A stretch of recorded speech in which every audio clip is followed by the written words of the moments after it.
Title দেখে ভাইবেন না যে 2026 শুধু বিএনপির জন্য একটা দুঃস্বপ্নের বছর হবে। 2026 ফ্যাসি বিরোধী সবার জন্য দুঃস্বপ্নের বছর হইতে পারে। আর এই দুঃস্বপ্নে পতিত করার দায় আমাদের সবার কম বেশি থাকলেও মাস্টার অব দ্য সেরিমনি হবে বিএনপি, আমাদের প্রিয় বিএনপি। কেন সেটা আলাপ করে নিই। আমি কয়েকদিন আগে একটা ভিডিও করেছিলাম যে বিএনপির কেরা উঠিছে, সেখানে আমি বলছি যে বিএনপি কেন এত নির্বাচন করে। আর সালাউদ্দিন সাহেব কইছে নির্বাচন দেরি করার পিছনে যুক্তিটা কি সেটা দিতে হবে। আমি কইছিলাম যুক্তিটা আমি দেব। তো কেরা উঠলে বুঝছেন তো কোন কেরা, ওইটাই। ওই কেরাতে মানুষ যেমন উত্তেজিত হইয়া যায়, তেমন বিএনপি 2025 সালে খুব উত্তেজিত হয়ে উঠছে। এই উত্তেজনার স্বপ্ন দোষ হবে 2026 সালে। আমি বানাইয়া কিছু বলতেছি না। বিএনপি মানে জিয়াউর রহমানের আদর্শের বিএনপি আমার খুব পছন্দের দল। আর হাসিনার ফ্যাসিস্ট আগ্রাসন থেকে সবচেয়ে বেশি মাইর খেয়া কিচ্ছু করতে না পারার দল হইল বিএনপি। এরা মাইর খেয়েছে ছাত্রদের কারণে, আজকে তাদের জীবন বাঁচাইতে পারছে। দেখেন রিজভী ভাই কি বলে। ভেঙে বিশেষ করে স্কুল কলেজের মাসুম বাচ্চারা নিজেদের জীবন দিয়ে রক্ত ঝরিয়ে আমাদের কাছকে মুক্ত করেছে, গোটা জাতিকে মুক্ত করেছে। আমি আজকে সেই সমস্ত মাসুম বাচ্চা, স্কুল কলেজের সে সমস্ত ছাত্র ছাত্রীদের যাদের শহীদী আত্মত্যাগের মধ্যে দিয়ে আজকে গোটা জাতি মুক্তি লাভ করেছে এক ভয়ঙ্কর ফ্যাসিবাদ থেকে, সেই সব শহীদদের প্রতি আমার গভীর শ্রদ্ধা জানাচ্ছি। আমি শ্রদ্ধা জানাচ্ছি যারা পঙ্গুত্ব বরণ করেছে, যাদের চোখ চলে গেছে, যাদের পা চলে গেছে, আমি তাদের প্রতিও শ্রদ্ধা জ্ঞাপন করছি। আর পাশাপাশি আমি এটুকু বলতে চাই, সারা বাংলাদেশের আজকে গণতন্ত্রের যে বিজয় হয়েছে, এইটা আমাদেরকে, এই উল্লাসকে আমাদেরকে সংহত করতে হবে। আর যখন হাসিনা ছাত্রদের হাতে জয় বাংলা হইল, তখন বাইর হইয়া বাঘের মতো গর্জন করা এই দলের নাম হইতেছে বিএনপি। যারা এদের জীবন বাঁচাইলো, যাদের জন্য খালেদা জিয়া আজকে তার ছেলের বাসায়, যাদের আত্মত্যাগে আজকে বিএনপির নেতাদের এত লম্ফজম্প, তারাই নাকি আবার আন্দোলনের মূল মাস্টার মাইন্ড। বাংলাদেশের মানুষকে 16 বছর ফ্যাসিবাদের থেকে বাঁচানোর কি করছে বিএনপি? বাঁচাইতে পারছে? 1/11 ঘটানো বন্ধ করতে পারছে? তখন তো ক্ষমতায় বিএনপি জামাত পারেনি। বাংলাদেশের উপরে যাইতে বসে এই ফ্যাসিবাদী শাসন, এইটা থেকে মুক্ত করার জন্য বিএনপি কি করছে? তা ওনারা বলেন ওনারা মাস্টার মাইন্ড। তা অনেকের মধ্যে একজন না, অন্যতম না, একমাত্র মাস্টার মাইন্ড। শুনেন, 16টি বছর ধরে বিএনপিকে নিশ্চিহ্ন করতে চেয়েছে হাসিনা, আর জনাব তারেক রহমান কি বিচক্ষণতার সঙ্গে বিএনপিকে রক্ষা করেছে। শুধু রক্ষা করেছে এটা বললে ভুল হবে। কার্যকর আন্দোলন গড়ে তোলার জন্য যা যা করার দরকার, এই আন্দোলনের একমাত্র মাস্টার মাইন্ড হচ্ছে জনাব তারেক রহমান। এটা যদি কেউ ব্যাখ্যা করে বোঝাতে হয় তাকে, তাহলে একটু অসুবিধা। এই কথায় এখন আর হাসি পায় না। আমি হাসে কি করুম? পাবলিকই তো হাসতে হাসতে শেষ। তো বিএনপির কাছে আমার প্রশ্ন, আপনারা যদি আন্দোলনের মাস্টার মাইন্ড হবেন, তাহলে আপনাদের 31 দফার একটা দফাতেও এই জুলাই আগস্ট বিপ্লবের আন্দোলনের শহীদদের, আহতদের নিয়ে কোনো দফা নাই কেন? 1971-এর মুক্তিযোদ্ধাদের নিয়ে তো 21 নম্বর দফা আছে। তাদের তালিকা করবেন, স্বীকৃতি দেবেন। 2024-এর স্বীকৃতি কোথায়? তাদের পুনর্বাসন কোথায়? ভুলে যান না, এটা আপনাদের 2001-2006-এর অ্যানালগ দেশ না, এটা প্রযুক্তির বিশ্ব। নির্লজ্জভাবে আন্দোলনের ক্রেডিট নেবেন, আবার এইভাবে ধরা খাইবেন, আবার ক্ষমতায়ও যাইবেন। এত খাইতেছেন কেন বাবারা? খাইবেন ভালো কথা, খাওয়ার জন্য তো চাষাবাদ করা লাগে। ছাত্রদের কি হালের বলদ পাইছেন যে তাদের ময়দা খেতে চাষ কইরা ক্ষমতা যাওয়ার স্বপ্ন দেখবেন? এই স্বপ্ন আপনার স্বপ্ন দোষ হবে 2026 সালে। চলেন দেখি কেন। 2026 বাংলাদেশের জন্য খুবই জটিল, খুবই কঠিন, খুবই অনিশ্চিত একটা বছর হবে। বাংলাদেশের মানুষকে হাসিনা সরকার উন্নয়নের যে মূলা দিছিল, ওই মূলা খেত দেখা 2021 সালে আমাদেরকে অনুন্নত রাষ্ট্র থেকে উন্নয়নশীল রাষ্ট্রের মর্যাদা দেওয়া হয়েছিল। মর্যাদা না, কিন্তু এই উন্নয়নশীল রাষ্ট্র হিসেবে বাংলাদেশের জন্য অপেক্ষা করতেছে কি কঠিন চ্যালেঞ্জ। সব চ্যালেঞ্জের কথা আজকে কমু না, তবে আমরা মাঝে মাঝে বিএনপির এইভাবে পরীক্ষা নিব। আপনাদের প্রথম চ্যালেঞ্জ হইলো না, সব চ্যালেঞ্জের কথা আজকে কমু না, আজকে কয়েকটা চ্যালেঞ্জের কথা কমু, বাকিগুলো খুঁজে বের করেন। আপনারা তো বহুত বুঝেন, সবার থেকে বেশি বুঝেন। আমাদের প্রথম চ্যালেঞ্জ হলো 2026 সাল থেকে আমরা ইউরোপিয়ান বাজারে জিএসপি প্লাস পাবো না। জিএসপি হইল সেই মেকানিজম যেটা দিয়ে ইউরোপিয়ান বাজারে আমাদের পণ্যের, বিশেষ করে গার্মেন্টসের শুল্কমুক্ত প্রবেশ নিশ্চিত করা হয়। এর মধ্যে অন্যতম হইল তৈরি পোশাক শিল্প। 2026 সালে জিএসপি প্লাস পাওয়ার অন্যতম শর্ত হইল সুশাসন, কলকারখানার শ্রমিকদের অধিকার নিশ্চিত করা। সুশাসনের কথা কইলাম না, ওইটা আপনারা কেমন পারবেন সেটা 2001-2006 সালের কথা মনে আছে, কিন্তু কলকারখানার শ্রমিকদের অধিকার নিশ্চিত করতে আপনারা যে পরিকল্পনা দরকার সেটা আপনাদের নাই। কেন জানেন?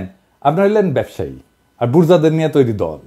গরিব মানুষরা রক্ত দেয় আর বড় লোকরা মাখন খায়। আপনাদের যারা জনগণের সাথে সম্পৃক্ত ছিল তাদের কি অবস্থা আমি একটু পরে দেখাবো।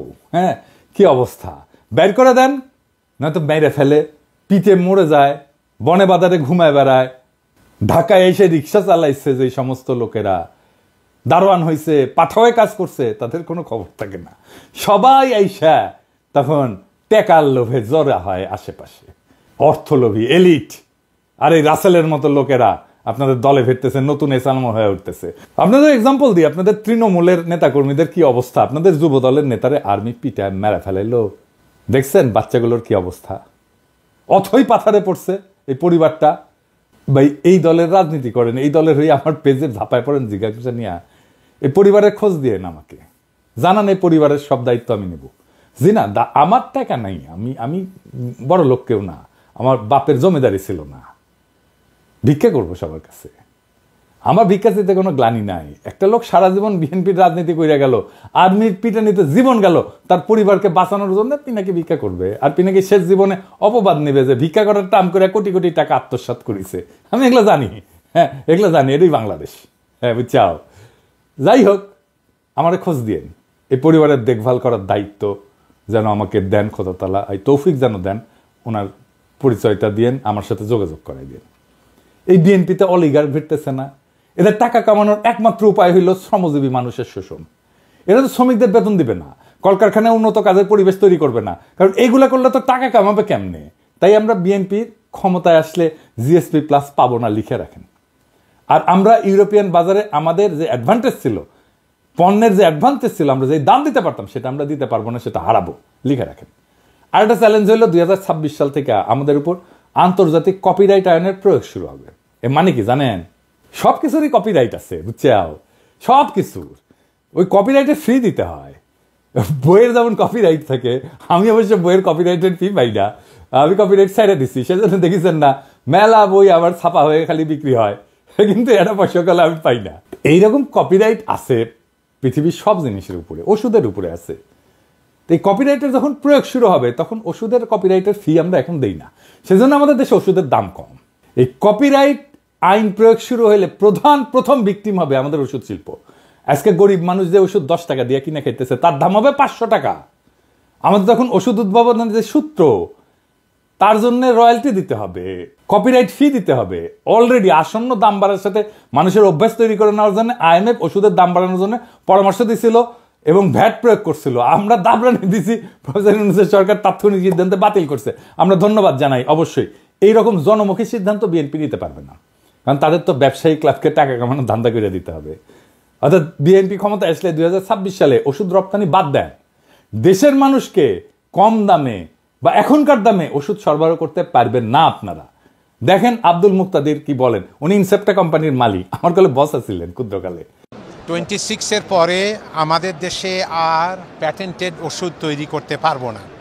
সেগুলির জন্য আমাদেরকে রয়্যালটি দিতে হবে এবং অনেক ওষুধের দামই এমন হতে পারে, যেমন একটা এক্সাম্পল দেই আপনাদেরকে। আপনারা যদি হেপাটাইটিস সি এর আমরা যে ওষুধটা বাংলাদেশে তৈরি করি সেটার দাম হলো মাত্র $6, আর সেটা বাইরে বিক্রি হয় $1000 একটি ট্যাবলেট। তাহলে আমরা যেটা $6 বাংলাদেশে দিচ্ছি ওটা $1000 তো মানুষ খেতে পারবে না, এবং একটা ট্রিটমেন্ট হলো 87টা ট্যাবলেট খেতে হয় একবারে। তো বাংলাদেশের কোন লোক হেপাটাইটিস সি হলে পারে $87,000 দিয়ে এটা খেতে পারবে? দেখেছেন কি ধাইয়া আসতেছে। এরপরের চ্যালেঞ্জ হইল বিদেশিরা আমাদের যে সহজ শর্তে ঋণ দেয় সেটা বন্ধ হয়ে যাবে। আমাদের তখন উন্নয়ন বাজেটের ঘাটতি মোকাবেলা করতে বাণিজ্যিক হারে বৈদেশিক ঋণ নিতে হবে। তাইলে বুঝতে পারতেছেন সুদ দিয়া ঋণ নিতে হবে। ওই টাকাটা আমরা কেমনে পাবো? ওই টাকাটা উপার্জন করবো কত? উপার্জন করে তো সুদ শোধ দিতে হবে। আভ্যন্তরীণ অর্থনৈতিক সক্ষমতা তৈরি করে তারপরে ওই সুদটা শোধ দিতে হবে। এটা কেমনে করবেন আপনারা জানেন? আপনাদের কাউরে তো কোনোদিন এইসব নিয়ে কথা কইতে দেখি না। এইসব ফাও মজা করার দিন শেষ। বিএনপির যারা ভাবতেছেন যে ক্ষমতা এসে 16 বছরে ক্ষুধা মিটাবেন, তাদের জন্য এক বালতি সমবেদনা রইল। এইরকম প্রস্তুতি নিয়ে ক্ষমতা আসলে পাবলিক টাইনে নামায় দিবে যদি দায়িত্ব নিতে না জানেন। 4 নম্বর হইতেছে আমেরিকান সাহায্য বন্ধ হয়ে গেছে সারা দুনিয়ায়। আমাদের তৃতীয় সাহায্যদাতা দেশ ছিল আমেরিকা এই ট্রাম্প আসার পরে। 1 আর 2 নম্বর হইতেছে জাপান আর ইংল্যান্ড। 2022 সালে কত টাকা দিছিল আমেরিকা তারা জানেন? আমেরিকা, শুধু আমেরিকা $32 বিলিয়ন। এই টাকাটা হাওয়া হয়ে যাবে, কই পাবেন সেটা? $32 বিলিয়ন তো লাগবে, তাইলে কেমনে সামাল দেবেন? কোত্থেকে পাবেন? আমাদের পাশা ঢাকতে সামনে উদাম হয়, আর সামনে ঢাকতে পাশা উদাম হয়। পারবেন এই টাকার বিকল্প যোগান দিতে? পারবেন না ভাই। দেখেছেন তো IMF $4-5 বিলিয়ন দিতে কিরকম প্যারাপ্যারি করে। $32 বিলিয়ন কোটি থেকে পাবেন। তবে এইসব চ্যালেঞ্জের সমাধান আমাদের জানা আছে, কারণ আমরা গত 10 বছর যখন হাসিনারে খেদানোর আন্দোলন করেছি, তখন আমরা এটা নিয়ে কাজ করে রাখছি, ঠিক করে রাখছি। হাসিনা জয় বাংলা হইলে আমাদের কি কি করা লাগবে, এই সংকট মোকাবেলা করার জন্য কি কি করা লাগবে, সেটা আমাদের প্ল্যান করা আছে। তার প্রথম পদক্ষেপই ছিল প্রফেসর ইউনূসের মতো বিশ্ববরেণ্য ব্যক্তিকে প্রধান উপদেষ্টা পদে বসানো। আলহামদুলিল্লাহ আমরা এটা পারছি, উনি রাজি হয়েছেন। তিনি এমন একজন মানুষ যার আন্তর্জাতিক খ্যাতির কথা বিবেচনা করে বিশ্ব নেতারা আমাদের অভূতপূর্ব সুযোগ দেবেন এবং দিতেছেন। ট্রাম্প সব সাহায্য বন্ধ করে দিলেও রোহিঙ্গা ক্যাম্পে সাহায্য বন্ধ করে নাই। কাদের কারণে? আমাদের সরকারের কারণে, প্রফেসর ইউনূসের কারণে। তো প্রফেসর ইউনূসের এত গুরুত্ব কেন? কারণ যেই মানুষ তার অর্থনৈতিক মডেল দিয়া সারা বিশ্বে দারিদ্র মোকাবেলা করছেন, সেই মানুষের 3-0 কনসেপ্ট, যেটা আমি আগে কইছিলাম, এটা প্যারিস অলিম্পিকের মূল প্রতিপাদ্য বিষয় ছিল। উনি ছিলেন প্যারিস অলিম্পিকের একজন প্রধান ব্যক্তি। সেই মানুষের চেয়ে উপযুক্ত কোনো পার্সোনালিটি কি আপনাদের মধ্যে আছে, যিনি ভারতের আর পশ্চিমের ঠাপ একই সাথে সামলাইতে পারবেন? আপনি তো পারেন নাই 1-11-এ। ক্ষমতায় আপনার লোক ইয়াজউদ্দিন, আর্মি চিফ আপনাদের বানানো, তারাই আপনারা উস্তে দিল, সাথে জামাতও ছিল। পারেন নাই 1-11টাকে। এখন আমরা কেমনে পারবেন? যাই হোক, আমাদের পরিকল্পনার একটা ডেমো দিলাম। পুরো পরিকল্পনা আমাদের সাজানো আছে। 2026 সালের চ্যালেঞ্জ আমরা কিভাবে মোকাবেলা করব। আমি যে ফাঁকা আওয়াজ দিই না, তা নিশ্চয়ই বুঝতে পারছেন। অনেক পরিকল্পনার মধ্যে দিছি, আরো দিব। এমন না যে পরিকল্পনা পরে বাস্তবায়ন করা হবে। পরিকল্পনা কিভাবে করতে হয় সেটা দেখাইছি। সমস্যার 100টা সমাধান আছে। কি ভাবছিলেন যে আপনাদের জন্য আর বলে দেবো বাকিগুলা? আপনাদের পরীক্ষা নকল করার মতো সরকার নকল করে চালাবেন? আমাদের সাথে অ্যালাই করেন। আমরা যেভাবে দেখতে চাই আপনাদেরকে সেইভাবে থাকেন, সেই রাস্তায় থাকেন, আমাদের সাহায্য পাবেন, আমাদেরকে পাশে পাবেন। আমাদেরকে তো শত্রু মনে করতেছেন এখন। হ্যাঁ, আমাদের কাছে সব বিষয়ের ওষুধ আছে। আপনারা এই লোকগুলোকে চান কিনা পাশে, সেটা আপনাদের সিদ্ধান্ত। এবার আসেন দেখি বিএনপি কেন নির্বাচন চায়। কারণ বিএনপির কাছে নির্বাচন হইতেছে হরলিক্স। হ্যাঁ, এমনি খায়। হ্যাঁ, ওই যে দেখেন, আমার ভাই টাকায় 16 আনাই উসুল, আমি তো এমনি খাই হরলিক্স। বিএনপির নির্বাচন এমনি চায়, মানে বুঝে না কেন চায়। আসল কথা হইলো, বিএনপিকে নির্বাচনের জন্য চিল্লাইতে বুদ্ধি দিচ্ছে তাদের নয়া বন্ধু ভারত। ভারত এখন বিএনপিকে দিয়ে আওয়ামী লীগের পুনর্বাসন করবে, আর বাংলাদেশকে তার দাসত্বের অধীনে রাখবে। বিশ্বাস হয় না? দেখেন, মির্জা ফখরুল যখন নির্বাচনের ডাক দেয়, তখন ছাত্রলীগ তাদের বিদেশে পলাতক নেতাদের দিয়ে আন্দোলনের রূপরেখা প্রকাশ করে। ছাত্রলীগের এই সাহস কোথা থেকে আসে আমি জানি না। মায়ের মনে কম খাইছিল। আমি কইছিলাম যে এদের জন্য মায়ের চেয়ে উপকারী আর কোনো ভাইটামিন নাই। এখন বুঝছেন যে ভারত এই পুরা গেমের মাস্টার মাইন্ড। তারা বিএনপির কামলাদের দিয়ে নির্বাচন বইলা কান্নাকাটি করাবে, সামনে আওয়ামী লীগ রাজনীতির মাঠে উকি ঝুঁকি দিবে।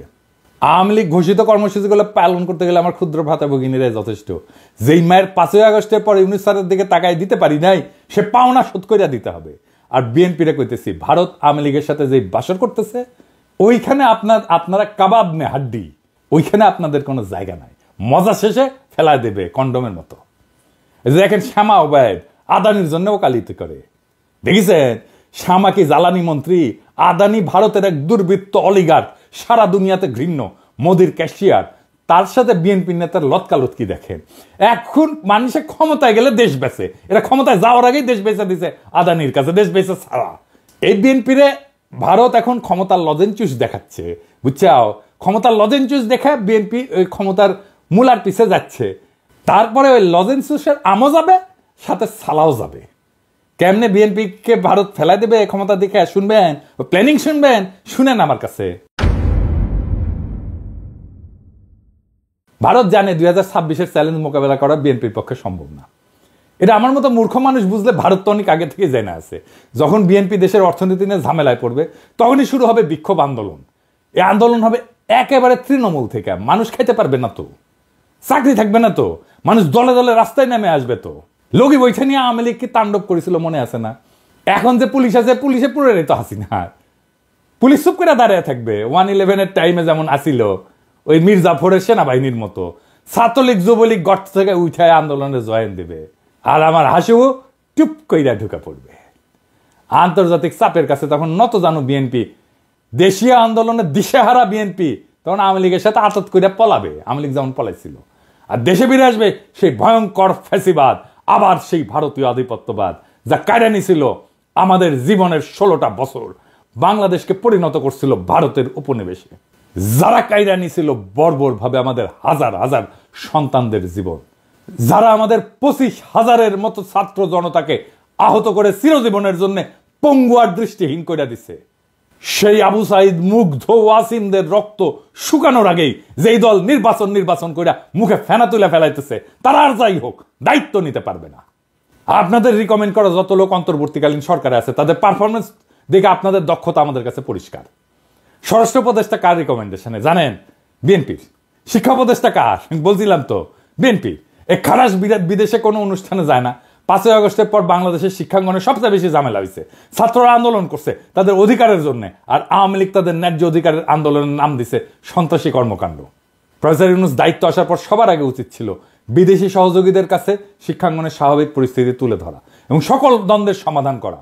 তা না কইরা তিনি তার ডায়াপার সামলানোর অপারগতার কথা বইলা বিদেশে যাইতেছেন না। আপনি কি ভাবছেন স্যার আমরা বুঝি না? আপনাদের বিএনপির পরামর্শে আসছেন। ইউনূস স্যারের সরকারের ভাবমূর্তির জন্য কাজ করলে তো আপনার আসল লক্ষ্য পূরণ হবে না। বিএনপির 31 দফা দেখে তো মনে হয়েছে তারা শিক্ষাঙ্গনের সমস্যাটাই বুঝেন নাই। বুঝলে তো আর বই বিতরণ, শিক্ষাঙ্গনের বিরোধ এইগুলোর সমাধান আগে থেকেই করতেন। ছাত্র সংসদ নির্বাচনগুলোর কথা বলছি, বিশ্ববিদ্যালয়গুলোতে বিএনপি বাগড়া দিচ্ছে, ছাত্রদল বাগড়া দিচ্ছে। কেন? কারণ ছাত্রদল জিততে পারবে না বড় বড় বিশ্ববিদ্যালয়গুলোতে। আপনার তো নিজের স্বার্থ ছাড়া আর কিছু বুঝেন না, নিজের খুবই সংকীর্ণ স্বার্থ। ছাত্রদের স্বার্থ তো আপনাদের কাছে নাই, তাহলে তো আপনারা সংসদ নির্বাচনের কথা মেনে নিতেন। করতে চাচ্ছেন না কেন সংসদ নির্বাচন? বাগড়া দিচ্ছে কেন ছাত্রদল? তার মানে তো আপনারা পারবেন না, এটা হারে যাবেন। হারবেন যে জন্য, সেই জন্য আপনি ছাত্র সংসদ নির্বাচন হইতে দিবেন না। নির্বাচন করছেন, ম্যান্ডেট করছেন, গণপরিষদের নির্বাচন করেন, আমরা সবাই বলতেছি। সেটা তো করবেন না, কারণ ওখানে নতুন সংবিধান বানাইতে হবে, সেটা তো করতে চাচ্ছেন না। গণপরিষদের নির্বাচন করেন, ম্যান্ডেট নেন, আপনারাই করেন, আপনারাই আসেন, সেটা করবেন না। যারা বিপ্লব করলো, যারা দেশটাকে রক্ষা করলো রক্ত দিয়া, তাদের প্রতি আপনাদের পর্বত প্রমাণ ঘৃণা, শত্রু বানায় ফেলছেন তাদেরকে। আপনার 31 দফা দিচ্ছেন, এটা নিয়ে একটা ভিডিও দিব, দাঁড়ান। দিতেছিলাম না নেহায়ত মায়া করে, এতদিনের রাজপথের সহযোদ্ধা কেমনে কঠোর কথা কই। কিন্তু আপনারা এমনভাবে অন্তর্বর্তীকালীন সরকারের উপর ঝেপে পড়েছেন যে না দিয়া তো উপায় নাই।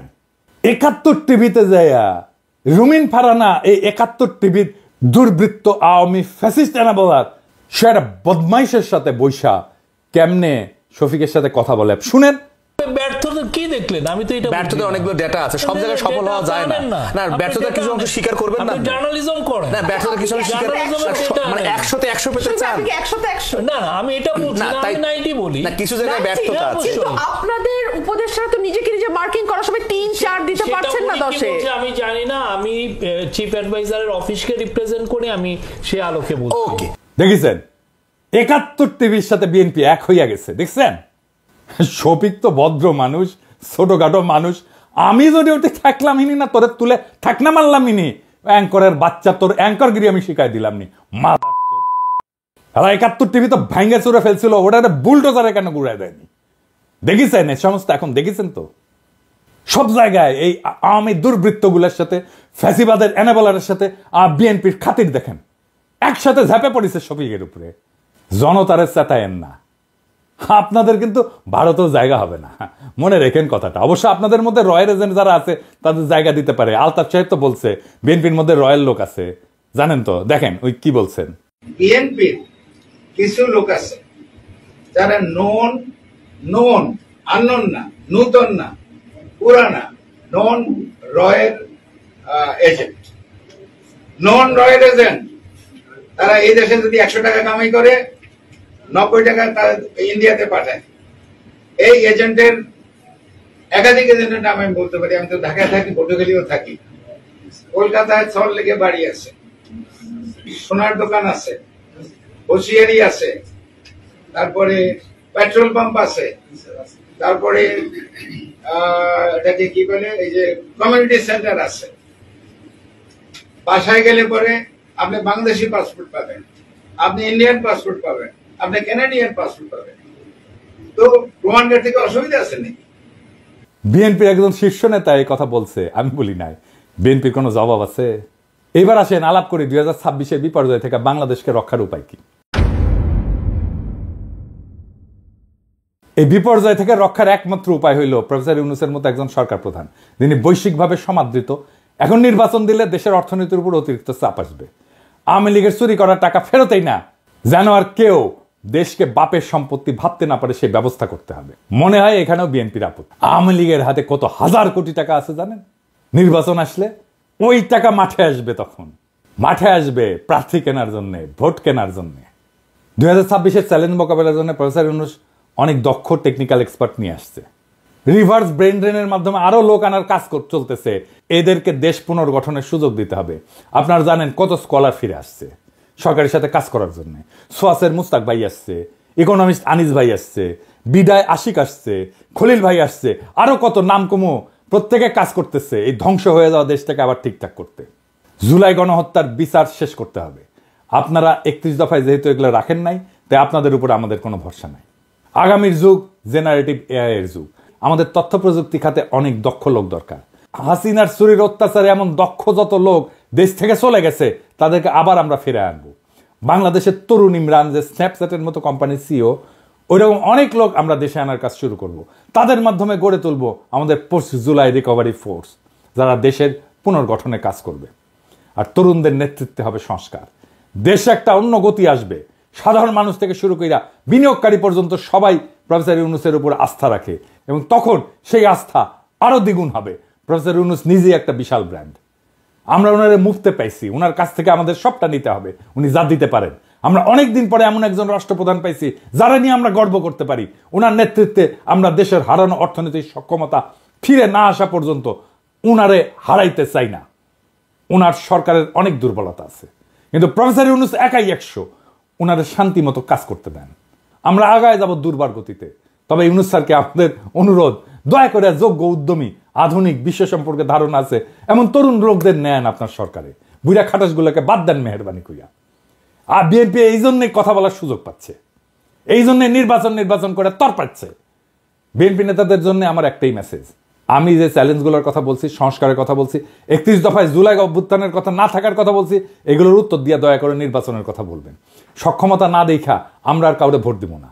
কিভাবে আপনারা সরকার চালাবেন, কিভাবে মানুষকে অর্থনৈতিক মুক্তি দিবেন, কিভাবে উন্নয়নশীল দেশের চ্যালেঞ্জ মোকাবেলা করবেন, কিভাবে জুলাইয়ের আহত আর শহীদদের সম্মান জানাবেন, তা পূর্ণ রূপরেখা আকারে প্রকাশ করেন। জাতির কাছে আপনাদের প্রতিশ্রুতি দেন। আমরা তখন বিবেচনা করব আপনারা নির্বাচন করার যোগ্য হইছেন নাকি হন নাই। তার আগে নির্বাচন করলে আমাদের প্রতিবাদ চলবে। আর আমরা কিন্তু না যাই না কথা বলি না, তথ্য প্রমাণ নিয়ে কথা বলি। আমরা যদি কথা বলা শুরু করি, আমাদের বিরোধী বানায়েন না, আমাদের শত্রু বানায়েন না, আপনাদেরই ক্ষতি। জনগণ আর মার্কা দেখা ভোট দেবে না, মানুষকে বলদ ভাইবেন না। জনগণ ভোট দেবে যোগ্য এবং দক্ষ প্রার্থীকে।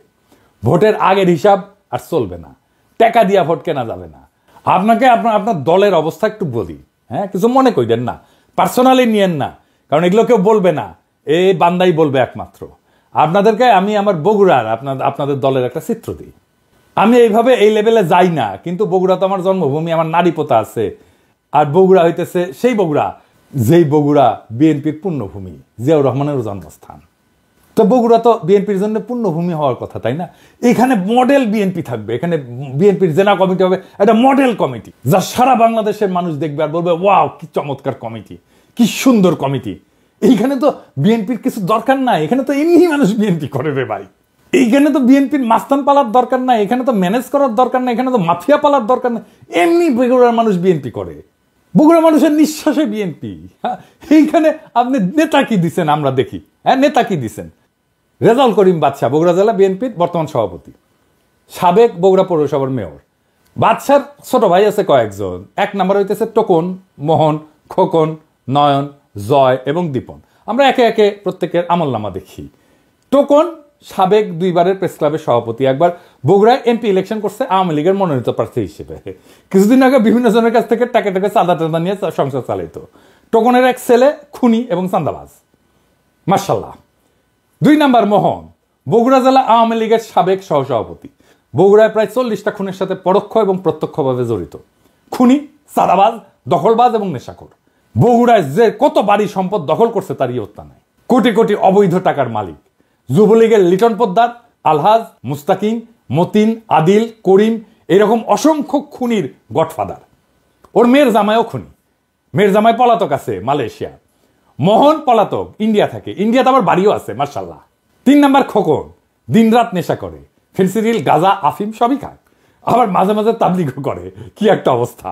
4 নাম্বার নয়ন, 3 বারে বগুড়া প্রেস ক্লাবের সভাপতি, মার্শাল্লাহ, লেখাপড়ায় খুবই ভালো, শুধু HSC পাস, এর উপরে আর 5 দিবার পারেনি, বর্তমানে পলাতক। 5 নাম্বার জয়, শহর যুবলীগের সভাপতি, হিরোইন খোর, রাত হইলে বাসা ফেরার জন্য রাস্তা দিয়ে হাঁটতে পারে না, এমনই দুলে, সে দেওয়াল ধরে ধরে রাত হইলে হাঁটে। আমার কথা না, বগুড়ার মানুষের কথাই শুনেন। দীপন 6 নাম্বার, ফেন্সিডিল খোর, ফেন্সিডিল বিক্রেতার কাছ থেকে মোহনের ভাই হিসেবে ফ্রি ফেন্সিডিল পায়। বগুড়ার মানুষ এই দুর্বৃত্ত পরিবারের কাছে জিম্মি। 1 ভাই বিএনপি, 1 ভাই আওয়ামী লীগ, 1 ভাই যুবলীগ, 2 ভাই হাসিনার চাটুকার সাংবাদিক। এদের বাপের নাম আলম দারোগা। এ কিন্তু বগুড়ার স্থায়ী বাসিন্দাও না, এই আলম দারোগা বরিশালের মানুষ, সিপাহী থেকে দারোগা হয়েছে, বগুড়ায় রিটায়ার করছে, রিটায়ারের পরে নোট বইয়ের ব্যবসা করতো, বাদশাহ মোহনও নোট বইয়ের ব্যবসা করতো। ভাই এই লোকের বগুড়ার প্রতি বিন্দু মাত্র কমিটমেন্ট আছে? বগুড়ায় জাহান নামে যা কর কিছু যায় আসে, তো বগুড়ার লোকই না রে ভাই।